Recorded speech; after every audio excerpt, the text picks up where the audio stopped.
Երկիր մեդիան ներկայացնում է։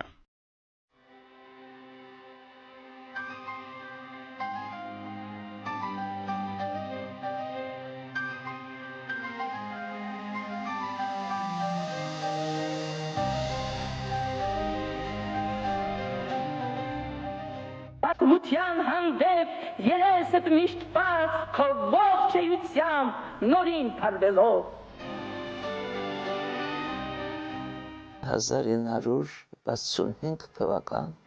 ապրիլի 24 Ես բախտ եմ ունեցել մասնակցելու այս շարժմանը ոչ միայն նրանով, որ քայլել եմ ապրիլ 65 թվականի ապրիլ 24-ի առավոտից մինչև երեկո փողոց ելած բազմության երիտասարդների, ծերերի, անցյալ եղերնա վերապրողների հետ, այլև ինքս իմ համեստ ուժերով մասնակցել եմ այդ օրվա նախապատրաստմանը, որովհետև մի օրում չէր, որ դա կատարվեց, դրան նախորդել են տասնամյակներ, նախորդել է մեր ամբողջ գրական այն ժամանակվա սերնդի, մեծի ու փոքրի ստեղծագործությունները, քաղաքական կեցվածքը, նրանց ելույթները, թեկուզ և կիսալեգալ ժողովներում զրույցները, մի խոսքով այս բաղադրիչներով է նախապատրաստվել 65 թվականի ապրիլ 24-ը։ Դրանք եղել են առանցին անձինք և այդ մասին պիտի գրվի իհարկե հուսով ենք, որ հայոց տարեգրությունը կարձանագրի այդ բոլորը ավելի մանրամասնորեն։ Ես միայն կարող եմ տալ առանցին մարդկանց անունները, օրինակ Հրաչյա Քոչարի գործունեությունը, որը ցավոք սրտի հիմա անտեսվում է իր վիթխարի անհատականությամբ, իր նվիրվածությամբ, հայրենասիրական իր ներքին աշխարհով վիթխարի դեր է կատարել այդ տարիներին հայության մեջ հայրենասիրական ոգին վերազարթնեցնելու համար, թեկուզ նրա սպիտակ գիրքը, դրան միացած նաև մյուս բանաստեղծների Հովհաննես Շիրազի բանաստեղծությունները, Վահագն Դավթյանի և իհարկե այդ բոլորի մեջ գլուխգործոց հանդիսացող առաջատար դեր խաղացող Պարուս Սևակի անլռելի զանգակատունը։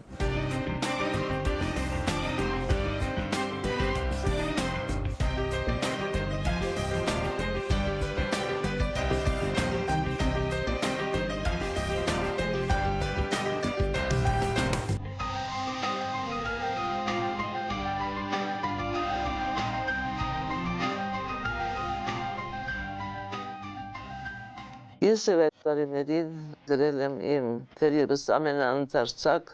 բանաստեղծություն պոեմը «Մտորումներ ճանապարհի կեսին», որի թեման հենց եղերն էր, մեծ եղերն է, և որը տարիներ շարունակ մի տեսակ թաքցրել էին մեր սերունդից, սովետական դաստիարակություն ստացած սերնդից, և մի օր մենք հանկարծ զգացինք, որ անտեսել ենք մեր պատմությունը, չենք նկատել մեր պապերի ու տատիկների արդյունքը, չենք նկատել այդ տարիներին 15-20 թվերին, որ փանոցներում մեծացած զրկանքներ կրած մարդկանց հետագա տառապանքը և չենք իմացել, համարյա չենք իմացել, որտեղ մեր պատմության դասերում այդ թեման իսպար բացակայում էր 15 թվի և նրան հաջորդող սգավոր տարիների պատմությունը, որը մեր տարեգրության մեջ մտել է մեծ եղերն անվամբ։ Իմ պոեմի մեջ հենց այդ խնդիրն է արծարծվում, թե ինչպես մենք մեծացել ենք անհաղորդ այդ ամենին և հանկարծ զարթնել է մեր մեջ այդ զգացումը։ վերջին եղերնի դու անվերջ կսկից, այդ կերպ զարթնեցիր իմ երակներում, վանեցի տատիս կարոտ աչքերից եկար, փռվեցիր դու իմ աչքերում, ձգվելով մեր որ փողերից արդյոք, ինձ փաթաթվեցիր դու փուշ ու մացար, թե կոմիտասը զմրսված մորմոք քեզ իր հետ բերեց, երբ որ տուն դարձավ, ինձ բաժին հանեց բերից նիրսուքի, հեկ թեքեյանը հոգնած մահերգու, թե տարուբերվող հայոց սպյուրքի տենդը խաթարեց, խաղաղ իմ հոգում, լեզուն, ներլեզուն, իր վերջին շնչում, պանդուխտի շուրթից կախված հազիվ հաս, օգնության կանչով, ինձ նա է կանչում, այդպես տագնապով, այդպես սրտամաշ, ինձ համար կյանքը սկիզբ էր առնում իմ ծնված օրից, իմ ծնված օրով, և ես իմացա խռով, դրանից առաջ եղել աշխարհում 15 թիվ է անցել աշխարհով։ Սա ուղղակի մաքուր ճշմարտություն է, որ մենք իհարկե մեր ճանապարհի կեսին, պոեմը կոչվում է մտորումներ ճանապարհի կեսին, իմացանք այդ եղերական անցուդարձերի մասին և ամեն մեկս մեր ձևով քավեցինք և մեր մեղքը և նորոգեցինք մեր մեջ այդ խռովքոտ ապրումները, որ պիտի ապրեինք սկզբանե և չապրեցինք։ Իմ մեջ այդ զգացումը առանձնապես զորացավ, երբ ես 62-63 թվականին ճամփորդեցի առաջին անգամ Սփյուռք, Լիբանան, Եգիպտոս, Սիրիա և անմիջապես շփումներ ունեցա այն պապիկների, մամիկների հետ, որոնք տեսել էին ջարդերը, որոնք քայլել էին գաղթի կարավաններով, Սիրիայի անապատներով, տեսել էին Տեր զորը, վերապրել էին այդ ամենը և ես հնարավորություն ունեցա կենդանի հանդիպումներ կազմակերպել նրանց հետ։ Սփյուռքը տարիներ շարունակ հիշատակել է այդ օրը և դա կոչվել է Սքատոն, ապրիլյան Սքատոն, սուգ, որ այդքան կորուստներ են ունեցել և երևի տոն նրա համար, որ կարողացել են ապրել, հաղթել, շարունակել են իրենց արժանապատիվ գոյությունը։ Ահա այս բոլորը լցրեց իմ հոգին հավելյալ զգացումներով և վերադարձից հետո ես, որ իմ հուշերն էի պատմում զանազան դահլիճներում, կանգ էի առնում այդ ամենի վրա, գնացի Կենտկոմ Զարոբյանի մոտ և շեշտեցի, որ Սփյուռքը ահա 50 տարի շարունակ տոնում է, իսկ մենք մնացել ենք անհաղորդ և մոտեցող 50-ամյակը արդեն մենք չենք կարող չնշել։ Զարոբյանը շատ բռնումով, ինչպես ասում են, մոտեցավ այդ հարցին, որտեղ իր ներքին աշխարհը տեսել էր այդ ամենը, ապրում էր այդ ամենը, ինքն էլ Արդահանից էր, գաղթած ընտանիքի զավակ, և ես գրավոր իմ հաշվետվության մեջ հիշեցի, որ անպայման պետք է հիշատակել, նշել 50-ամյակը։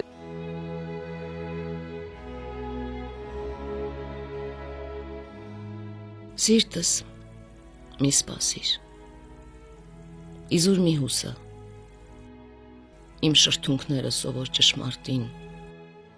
զղջումի խոսքեր երբեք չեն շրշա, ու ետ չեն կանչի նրան վերստին, այրվիր ինքդ քեզ, ծխա քո վերքով, ես հպարտ կապրեմ աշխարի վրա, թող կուրծքս լցվի բոց ու կրակով, միայն աչքիս մեջ ծուխը չերևա։ Իմ կյանքի, իմ կենսագրության լեռնապարի վրայով բարձրանում են մի քանի գագաթներ։ Այդ գագաթներից մեկը ահա 65 թվականի 50-ամյակի օրն էր, երբ որ մենք առավոտ փողոց դուրս եկանք առաջատարը այդ վիթխարի շարժումի համալսարանի ուսանողությունն էր։ Այն ժամանակ նա տարբերվում էր այժմյան ուսանողությունից, նա առաջինն էր, որ առաջ էր քաշել սփյուռքը եղերնը պաշտոնապես տոնելու խնդիրը եւ ահա դեր էր իր երթման այնտեղից էին դեպի բանտ գնացել 7 հայրենասերները, որոնք պայքարում էին հայ ժողովրդի արդարության համար եւ պատահական չէ, որ այդ բազմության վրայից, որ շարժվում էր Երևանի փողոցներով, առաջին լոզունգներից մեկը հետևյալն էր. ազատություն 7 հայրենասերներին, վերադարձրեք մեր կորուստները, եղերնը դատապարտեք, այս բոլորը պաստառների վրա գրած էր եւ ամբողջ բազմության վրա փողոցից փողոց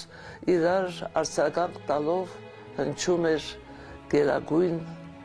վանկարկումը հողերը, հողերը, հողերը, մինչև հիմա իմ ունկերում են այդ բացականչությունները, որտեղ դրանք միայն վանկեր չէին, դա հոգուճիչ էր, պահանջ էր, հատուցման ակնկալիք էր, ամեն ինչ էր։ Դու պիտի վրեժ առնես ապրելով համար, հազարապատիկ, ավերումի դեմ քո ստեղծելով, ավերվանի դեմ քո Երևանով, աքսորումի դեմ սև անապատից, նորից տուն դարձող քո քարավանով, դու պիտի ապրես այսպես սրանով, շենիքի հանդում մորթաս որփիտեղ, աշնակցիկ հարսի 14 որդով, մշո դաշտի մեջ սևցած խոփիտեղ, քո տրակտորով, քո ծուպարտով, մարութակուրցած դպրանոցի տեղ, բյուրակնով նայող, քո բյուրականով, հայոց արցունքաչ, կռունկի տեղակ, սարեսար փռված, սև սուքի տեղակ, խրոխտ, կենսահորդ, լույսը դուրս տանող, հանճարիտ լույսը աշխարհին տանող, քո սեկ Սարյանով, Խաչատրյանով, դու պիտի ապրես այսպես սրանով, դու իմ ժողովուրդ, դու ապրել ես կաս այսպես սրանով։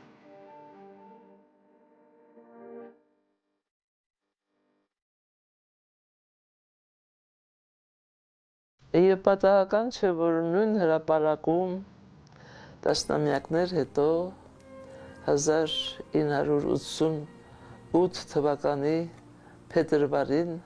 հորթեց մի ուրիշ բազմություն, մի ուրիշ շարժում սկսեց, դա Ղարաբաղյան շարժումն էր, արդարագույն մի պահանջ, որը ոչ միայն 50 տարի, այլ 70 տարի շարունակ տարեց տարի կուտակվել էր Ղարաբաղի ժողովրդի սրտում, մեր հայաստանյան մարդիկ ցավոք սրտի այդ նրանց պայքարին քիչ են հաղորդվել, որովհետև եղել է վախ, մենք իրավունք չունեինք Ղարաբաղի անունը տալու, որովհետև դա կարող էր առաջացնել ուրեմն ժողովուրդների բախում, խանգարել ժողովուրդների եղբայրությանը, բայց ահա այդ ժամանակ 88-ին այդ կապանքները դեռ թեև կային, բայց թուլացել էին եւ 65 թիվը նախափորձը, նախաճանապարհը եղավ, որ 88 թվին մի օրվա մեջ այդպես բռնկեց շարժումը եւ ստացավ այդպիսի լայնահորդ, լայնահուն տարածություն։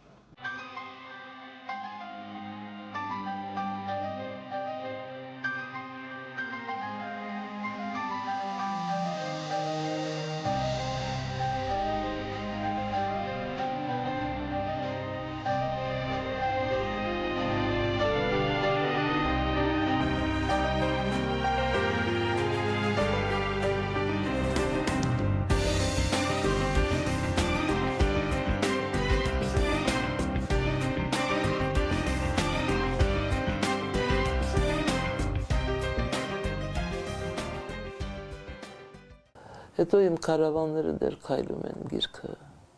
Ես որ վերադարձա գրեցի եւ շատ մեծ տարածում գտա Սփյուռքի մասին եւ այնտեղ հատուկ ես այցելում եմ Անտիլիաս, որտեղ կար մատուր մեջը բանի ոսկորներից, աճյուններից զոհերի, որ հավաքել էին տերզորից ու բերել ցուցադրում էին, այդ գրքում մանրամասն կա։ Այդ կարդալով գտնում եմ, որ այդ գիրքն է դեր խաղաց։ Խաշոյանի հրաշալի պատմվածքները այն ժամանակ արդեն կային, Սերո Խանձատյանի վեպերը, Սերո Խանձատյանը հատուկ նամակ էր գրել Չեխոսլովակիայում հրատարակվող միջազգային օրգանի, ժուրնալի առաջին անգամ գուցե միջազգային ասպարեզ էր բարձրացվել այդ հարցը, որը Սփյուռքում շատ մեծ դասական գտավ եւ Սերո Խանձատյանին, ինչպես ասում են, բարձրացրին դրոշների վրա դարձնելով իրենց համար առաջնորդ։ Պետ ժողովներում Սերոն անընդհատ խոսում էր Ղարաբաղի մասին, անընդհատ։ Եկ սիրելիս երթումի խոսքեր չասենք իրարու։ Ու կույր գրավ չդնենք գալիք օրը ներկային։ Լծվենք միայն վարքյանով ու հավատանք վարքյանին, չորոնենք, չկանչենք ու չսպասենք իրարու։ Երկու ազատ աստղի պես մնանք մոտիկ ու հեռու, չսիրվելու պես սիրենք, առանց տենդի ու լացի, կհեռանանք, կմնանք, թողնենք միայն դիպվածին, այս կապ կպող աշխարում, չկապ կպենք իրարու։ Համեմատաբար շատ ակտիվ եմ եղել, համարձակ եմ գործել, որովհետև այնպես էր դասավորվել իմ կեսագրությունը, որ ունեի այնքան անկախություն, ինչքան սովետական պայմաններում որևէ մեկը կարող էր ունենալ։ Նախ յութապես ապահովված էի, որտեղ մեծ տիրաժներով այստեղ Մոսկվայում լույս էին տեսնում իմ գրքերը եւ լավ հոնորար էին վճարում։ Հետո բավական հայտնի էի պետական մրցանակը եւ սովետական միության մեջ իմ համբավը թույլ էր տալիս, որ ես ինքնավստահ գործեմ։ Երևի մի քիչ բնավորություն սեր այդպես, այնպես որ ես հասկանում եմ, որ ուրիշները այդպիսի անկախություն չունեին նրանց, ինչպես ընդունված ասեր կին երեխայի տեր էին, իսկ ես այդ կախվածությունը նաեւ անձնական առումով չունեի։ Այս բոլորի սինթեզը ինձ տվել էր համարձակություն եւ ինքնավստահություն դեռ 53 թվից սկսած բոլոր ժողովներում ես համեմատաբար համարձակություններ էի ունենում։ Իսկ Ղարաբաղի հարցում, նոր թվերին էր դա, երևի մի 80-ական թվականներին հատուկ նամակ եմ գրել Ալիևին մանրամասն, Մոսկվայում նամակ գրել Ղարաբաղի արդարացի պահանջի մասին։ Մի խոսքով ես պատահական չէր, որ հայտնվեցի ազատության հրապարակում, դա իմ էությունից, իմ կենսագրությունից, իմ ընկալումներից բխող քայլ էր։ Мы тут, значит, 500-тысячный народ успокоили и по домам рассеяли, а там устроили резню. Вот как мы относимся к обращению, мы и они. Այս երեկո հիշել եմ ձեզ, որ անցակ ու հող թողիկ, ձեզ, որ բացվող հոգուս վրա անմեղ սիրո մի ցող թողիկ, ձեզ, որ եկաք անակնկալ, բայց մնացիք հավերժորեն, խաղաղ ու հարթ օրերիս մեջ, ծիածաններ ու հողմ թողիկ, ձեզ, որ միայն մի պահ եղաք, անցակ կողքովս ու չդարձակ, բայց ինձ վրա ձեր աչքերից թրթռալի մի շող թողիկ, եւ ձեզ, որ ինձ չտեսաք էլ, չլսեցիք ու չիմացաք, սակայն ամեն հանդիպելիս իմ սրտի մեջ մի դող թողիկ, եւ ձեզ անգամ, որ սիրեցիք, որ դավեցիք ու հեռացաք, ու կարոտից անպած աչքիս ձեր ետևից լացող թողիկ, ուր էլ լինեք, այս երեկո անքեն հոգիս օրհնում է ձեզ, որ կյանքիս հիշատակներ ու երգերիս մի տող թողիկ։